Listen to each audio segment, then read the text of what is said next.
Namibia lies in southwest Africa. The Namib Desert stretches for almost 2,000 kilometers along the coast. To the north, the desert is crisscrossed by several dry river valleys. One of them is the Namib Valley. It runs through the desert for several hundred kilometers and ends in the sea.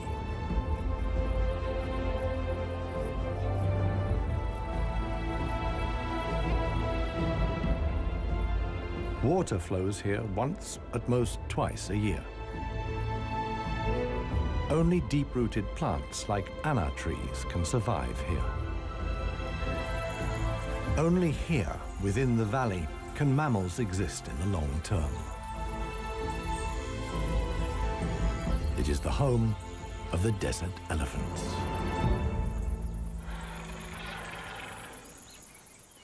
In contrast to their other African relatives, desert elephants live in particularly small family groups.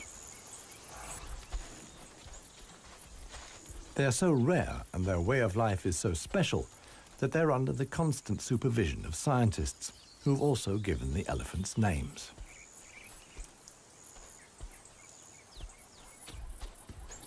The head of this family is alpha cow Clarissa. The animals don't leave her side for a moment. Only Clarissa knows how to survive in this extreme environment. The shoots of the anna tree are now ripe.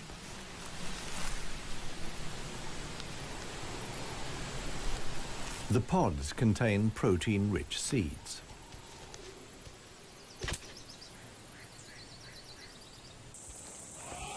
Clarissa has known every one of these trees since her childhood.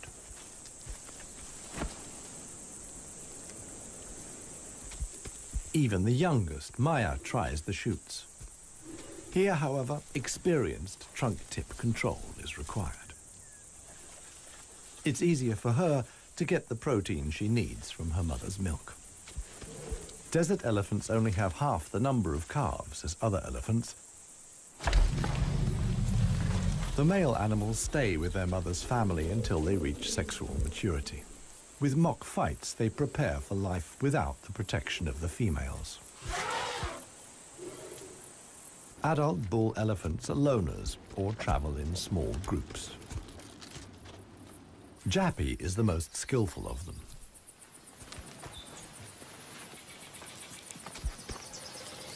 His younger brother watches enviously as Jappy brings down apparently unreachable branches from the tree.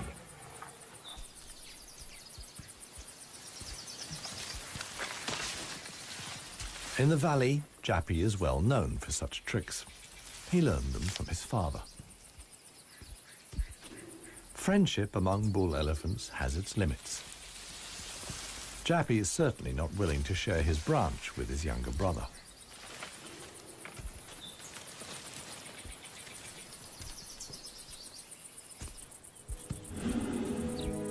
Their father, One Tusk, is now nearly 60 years old.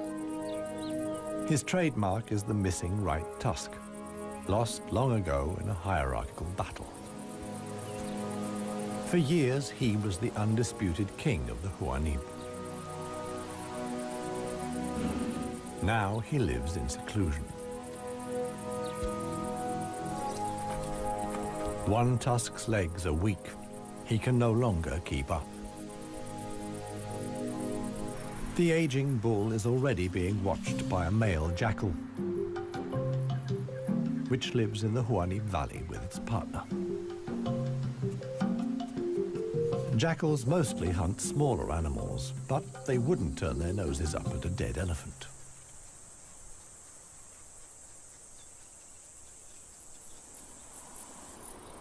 In a side valley, Clarissa has discovered a further source of food. There's a wide selection of bushes, grasses, and herbs.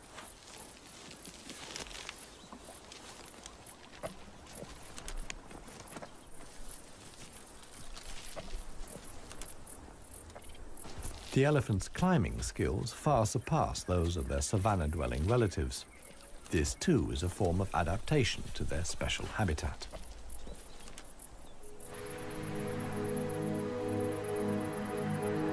Old One Tusk has at last reached one of the anna trees in the Namib Valley. But Clarissa and co. haven't left very much for him to eat. He desperately searches for something edible in the remnants. In vain.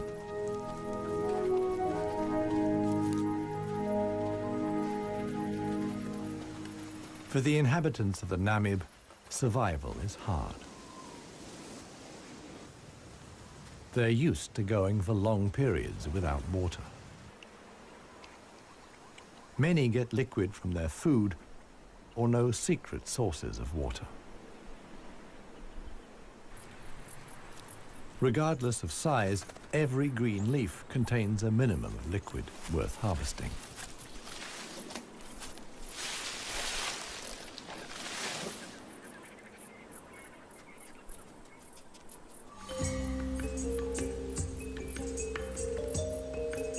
Outside the dry river valleys, there is scarcely any vegetation.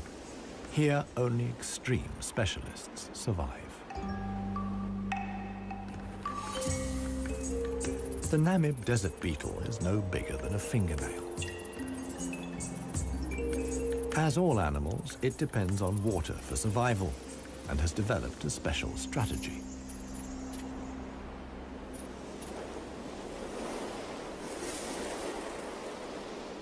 Even the tiniest traces of dampness in the air condense on its carapace. In time, a drop forms, which then flows directly into the beetle's mouth. This way of life limits the distribution of desert beetles to those parts of the desert that see fog. But where does the fog come from? The Namib is one of the few deserts in the world that stretch to the sea. The cold Benguela current from the Antarctic cools the seawater to a temperature of 12 degrees Celsius. When the water reaches land, it evaporates in the warm desert air. Around 200 days a year, the desert is wreathed in mist, which sometimes extends hundreds of kilometers inland into the dry river valleys.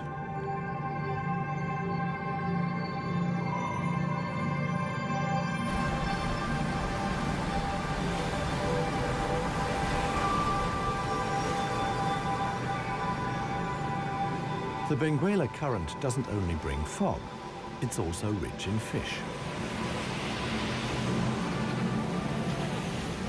The animals that benefit most are the brown fur seals.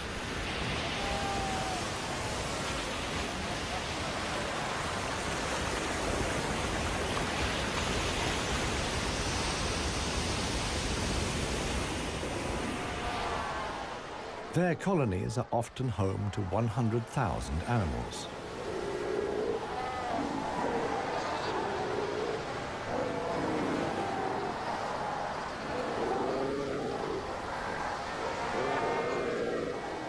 Right now, there's good reason for so many seals to congregate here.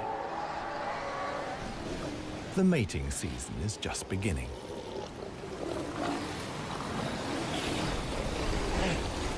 Everywhere, bulls are fighting for the right to mate.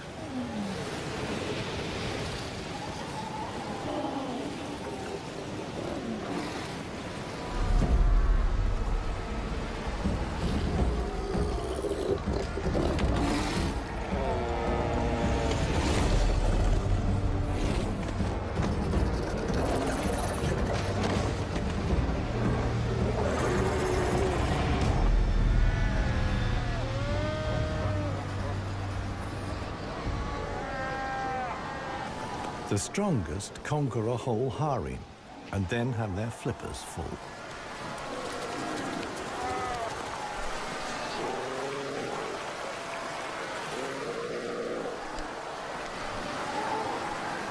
After mating, the males disappear into the sea.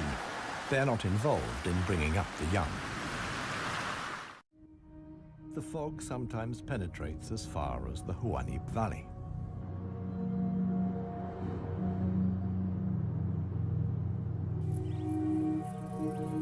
Now, even the biggest animals benefit from the moisture contained in the fog.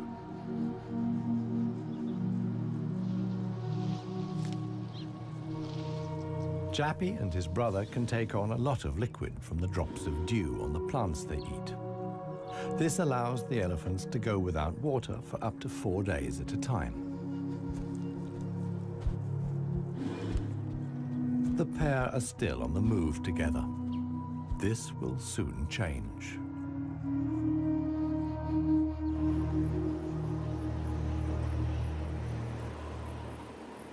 As the fog lifts, the sun illuminates a very special event. Families of elephants from other dry river valleys are on their way to the Namib Valley.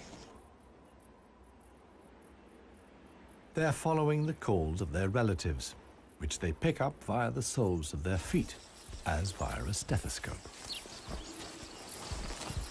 More and more elephants join Clarissa's family. Some of the animals haven't seen each other for years and exchange affectionate greetings.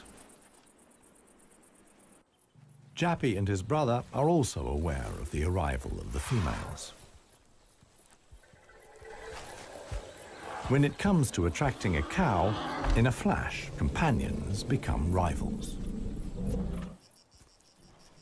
Once upon a time, One Tusk was also aroused by all the excitement. Today, it no longer has any significance for him. He wouldn't be able to deal with confrontations with other bulls.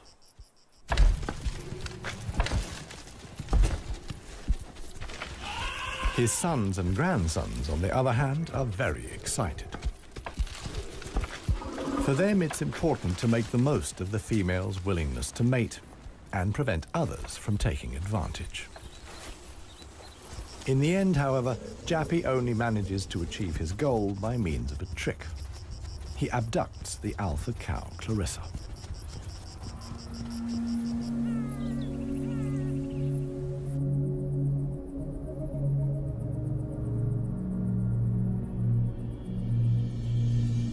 While many of the inhabitants of the valley spend the night hours asleep, this is the time of the real desert dwellers.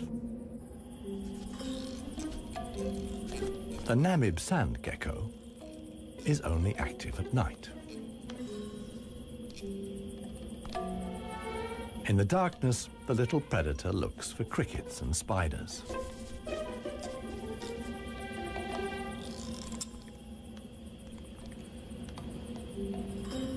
Like a frog's, its toes are webbed. This enables the lizard to seemingly fly across the dunes without sinking into the sand.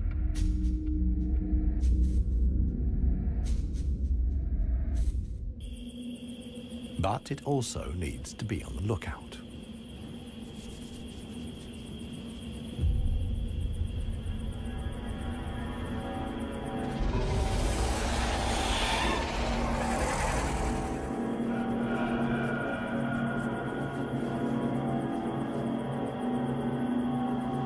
A sidewinding adder.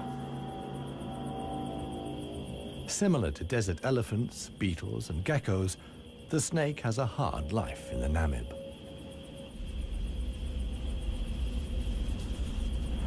It has to hunt successfully to survive.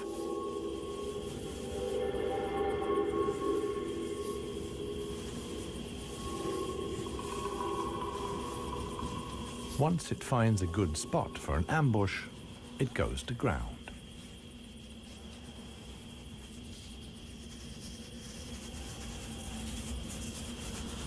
The snake is a predator that lies in wait for its prey, relying completely on its camouflage.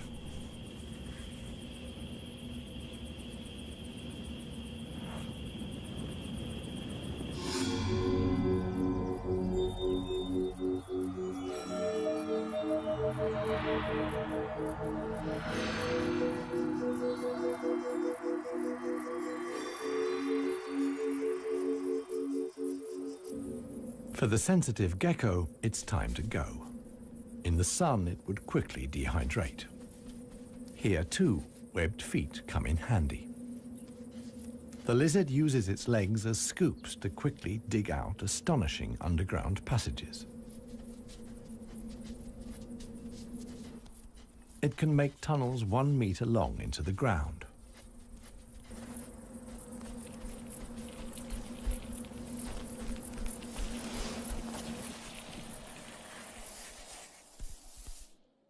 Here, it's safe. Up at ground level, another gecko isn't in quite such a hurry. With good reason. The fog is coming.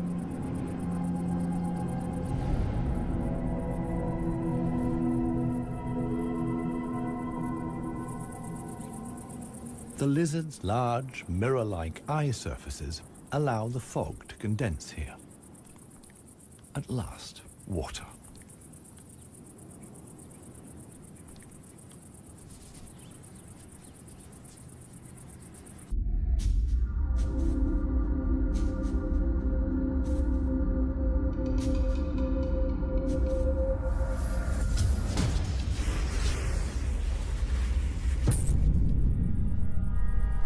The waiting paid off. This morning, the Sidewinding Adder can have breakfast and get some liquid into the bargain.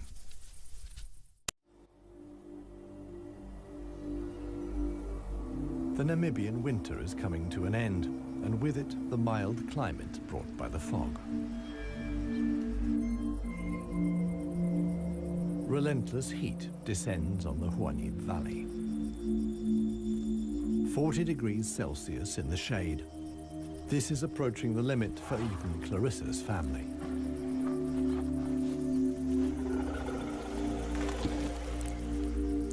Elephants don't sweat, and so protect themselves against overheating by fanning their ears. But it seems too hot, even for that. The heat is hard to bear for all the animals, but for the youngest, the sun can be lethal. Maya is really suffering.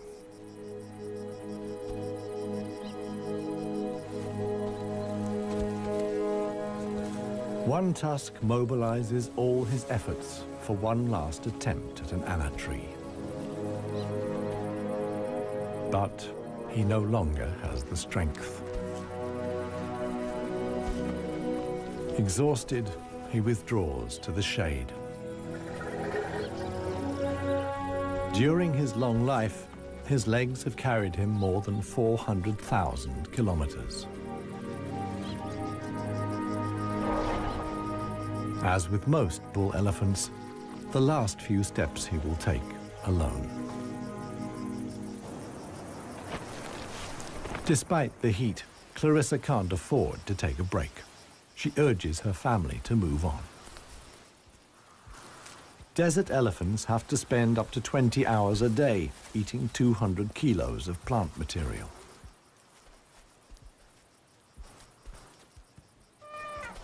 As tiring as that may be, Clarissa's family have no choice.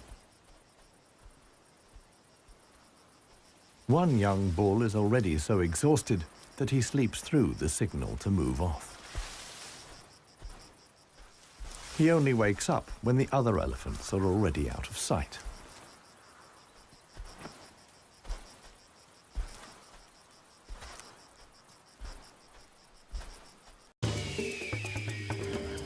This show was created for you and your family to watch together. Welcome to Nat Geo Wild. It finally dawns on him that he really is all alone. Clarissa and the rest of the family have noticed his absence. The animals try to locate each other via smell using their trunks, which are extraordinarily sensitive.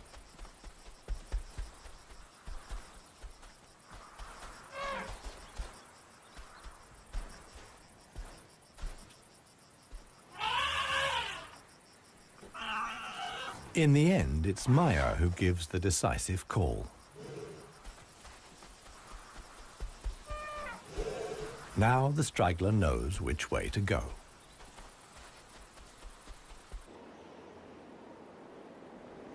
The extremely dry period shows no sign of coming to an end. 1 week later, the heat and the elephants have combined to decimate the plant life in the Namib Valley. Vultures take up positions on the trees on the edge of the valley. Their time will come when the other animals can find nothing more to eat.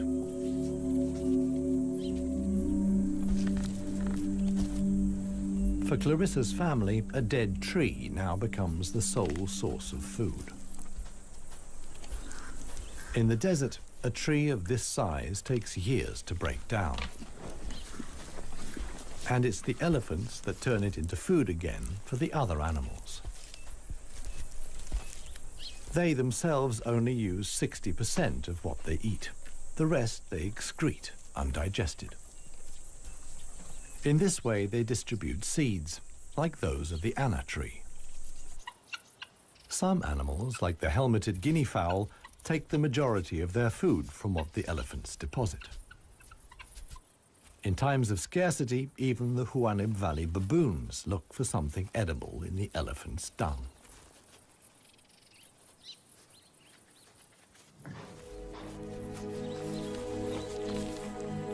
Old One Tusk has one more go at the wood.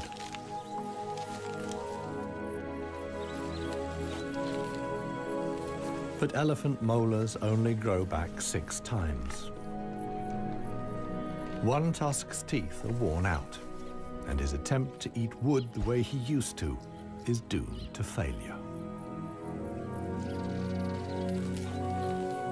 In other parts of Africa, older elephants seek out swamps where they can live for a while longer on softer leaves. Here, there is no such possibility.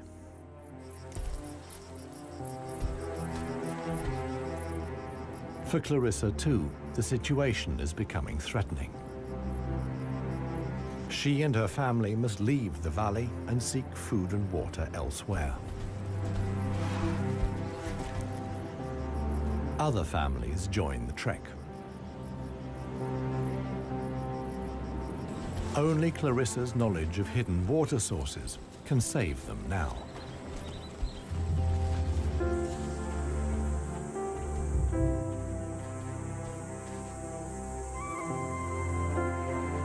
Scarcely any animals are left in the valley. Even the jackals are leaving. In their search for food, they will move along the Namib Valley until they reach the coast. Only One Tusk is too old and too tired for the trek. The one thing that could save him now is rain that would let soft grass grow. With this slim hope, he remains behind.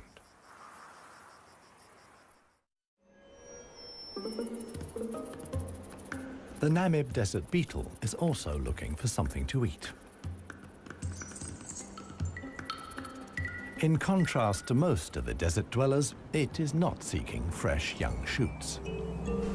The beetle is on the lookout for plant residues.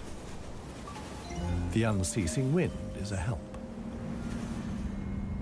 It sweeps fragments of plant life together in valleys and hollows between the dunes. Mostly it's just a few bits of leaf.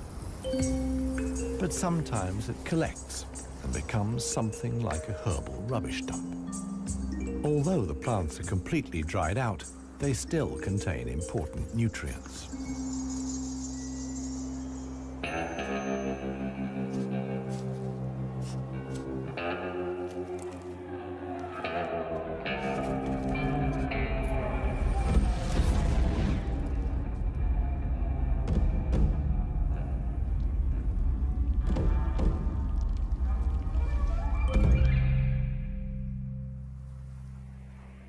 The Namakwa chameleon is one of the most dangerous hunters in the Namib desert.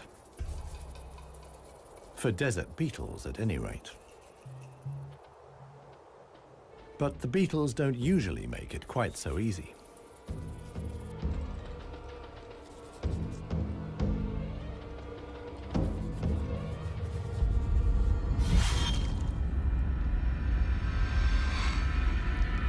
The beetles aren't only full of protein, but also provide essential liquids for the lizard.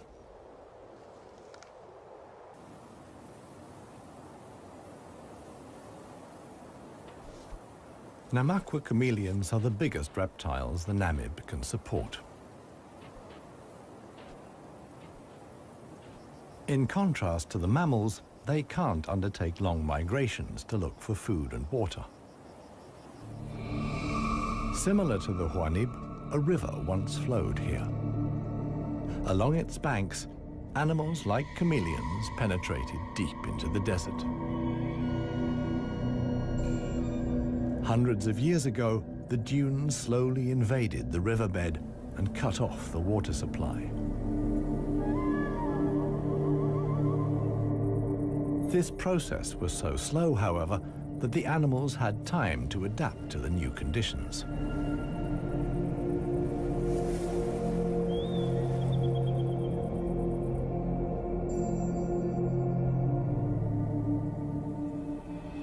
The mammals didn't need such a long period of adaptation. Their ability to migrate over long distances enabled them to conquer the desert much more quickly. The pair of jackals will soon reach the coast.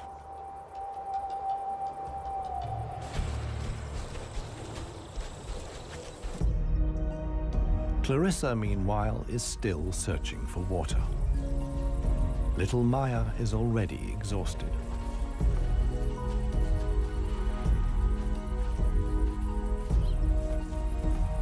The group has to keep stopping. The animals are reaching the limits of their strength. Clarissa can produce less and less milk for her daughter. Suddenly, a commotion as Maya sinks to her knees. But Clarissa urges her offspring onwards. It is their only chance.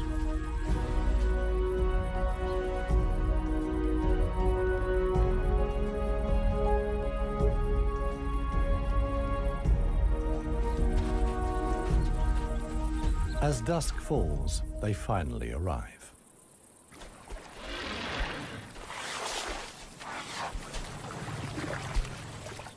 Thanks to Clarissa's knowledge, there's something to drink at last.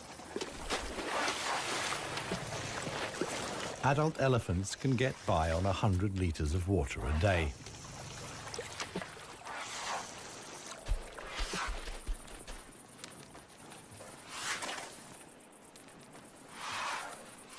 The subsequent dust bath serves to protect the elephant's skin from the relentless sun.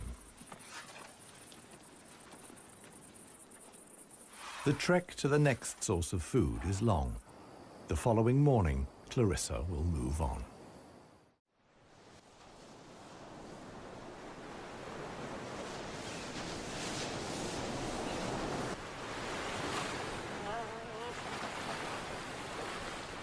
The jackals have finally reached the sea and move southwards along the coast.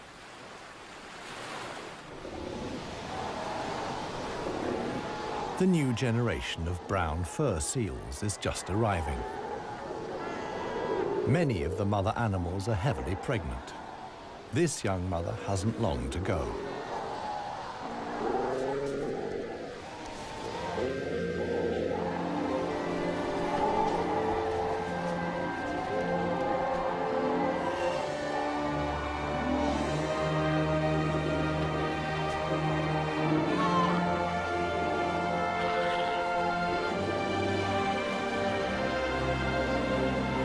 The mother at once welcomes her offspring into the world. Each voice and scent is as unique as a fingerprint. The ritual creates an unbreakable bond between mother and pup.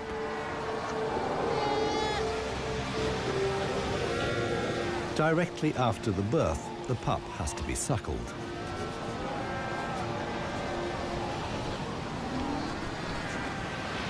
The newborn is a little clumsy.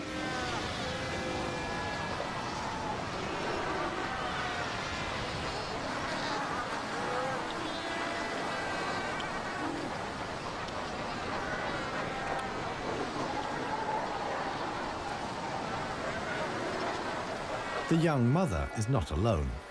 Tens of thousands of other females have also given birth. Space is at a premium in the colony, a risky situation for the babies.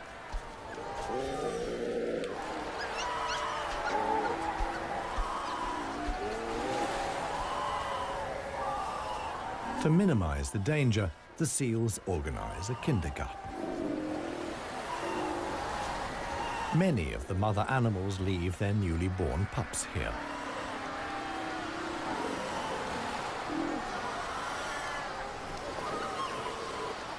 The nursery not only offers the young pups protection, but also makes it easier to find them later.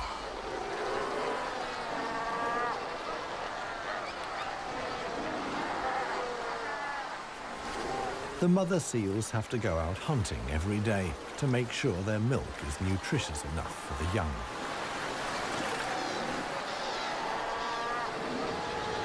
But when choosing the location of the kindergarten, they forgot about the tide.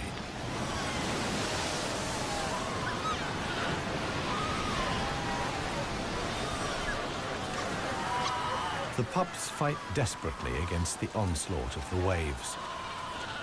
The baby is washed out to sea, along with the other newborn seals.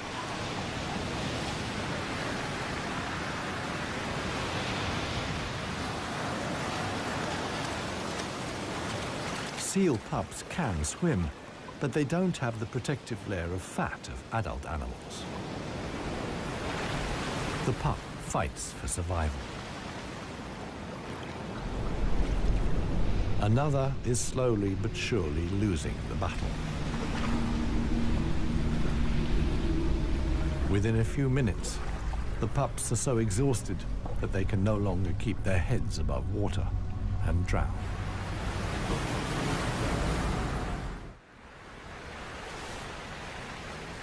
The next morning reveals how great the danger posed by the sea is for the seal pups. The shore is full of little corpses, washed up by the tide.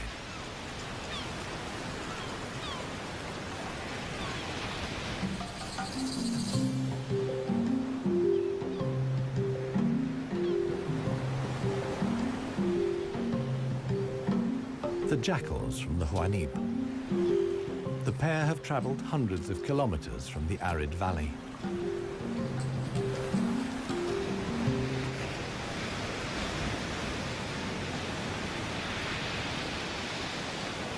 The seal colony is now their only chance of food. Jackals aren't choosy. For them, eating carrion is nothing unusual.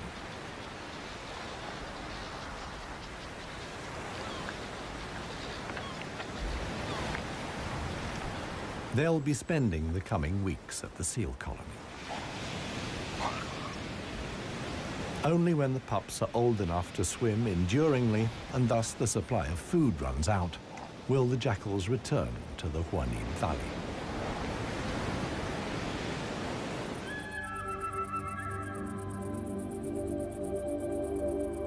It's not only the jackals that undertake such long treks.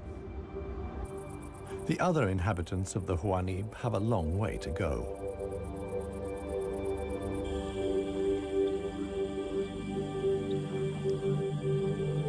An oasis hidden deep in the desert. Oasis.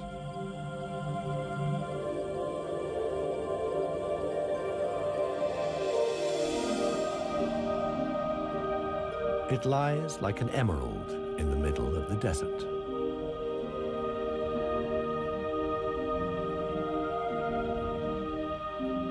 A thin band of loose vegetation lines the watering hole.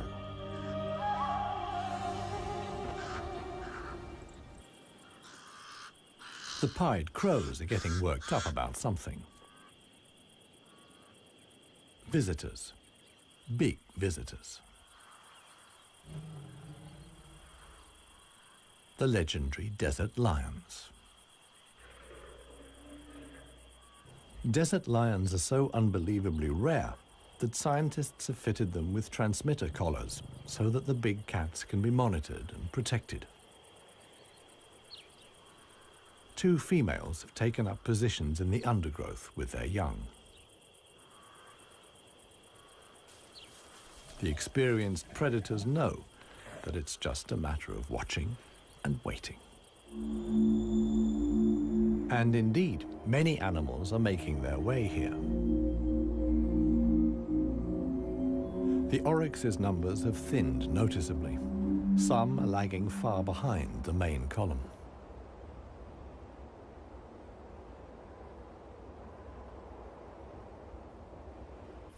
After more than 10 days' trek, the first animals finally reach the source. Cautiously, they approach the steep bank. They're in danger of sinking into the soft ground.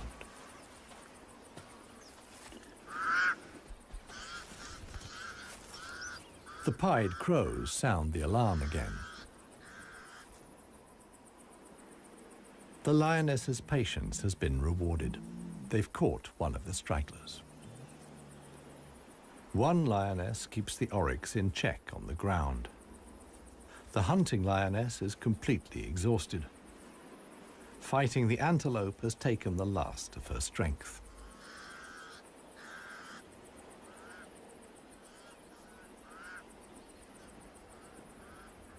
She drags herself back to the bushes to get her cubs.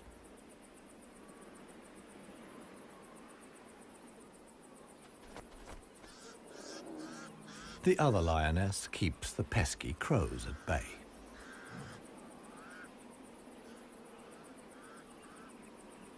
Luckily for the huntress, the cubs quickly grasp the situation. They can hardly wait to get their teeth into some fresh food. All the animals here are fighting for survival. The lionesses won this round. They've enough food now to last the coming weeks.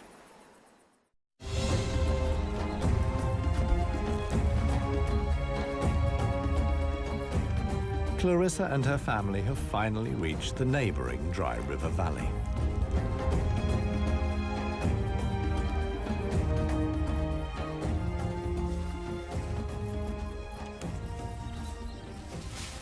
The experienced cow knew instinctively that in times of drought, there was some precious greenery here to feed on. The exhausted animals can at last fill their stomachs again.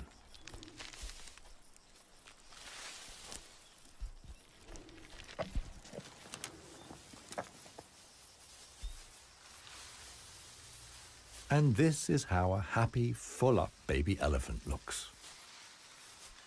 Maya in paradise.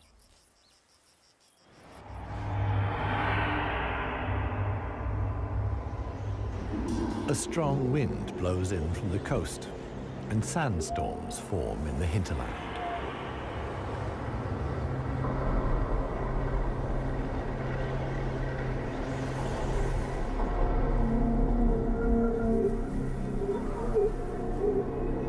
They reach the river valley where Clarissa and family have found food and shelter.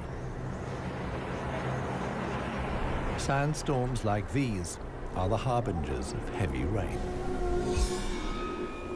Experienced elephant cows like Clarissa know what that means.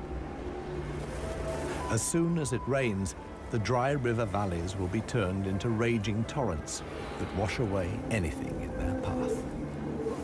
Imminent danger for the family of elephants. Time to move on again.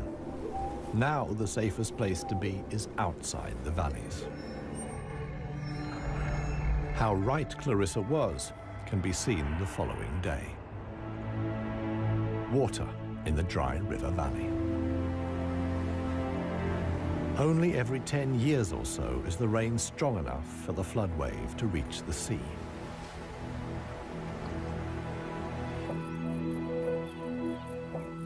Just a few days later, the the first green shoots begin the transformation of the dry river valleys.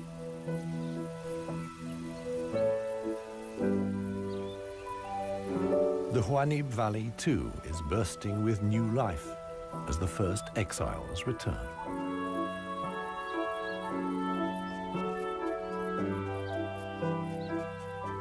For one animal, however, the rain came too late. Old One Tusk succumbed to hunger before the first drops fell. The jackals find his body on the edge of the valley.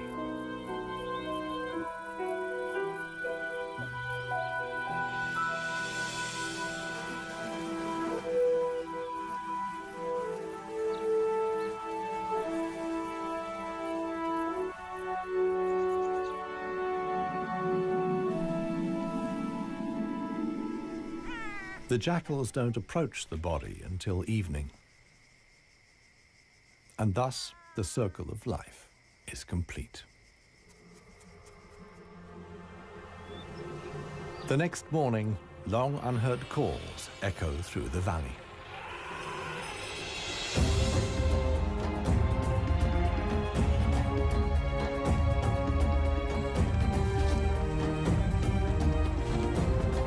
Clarissa is back.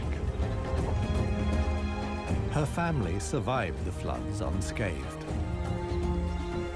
Maya, too, is thriving.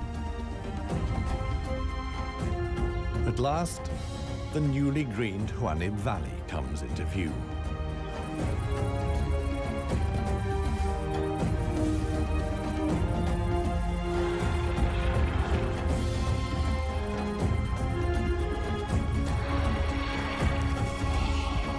Clarissa's family is home again.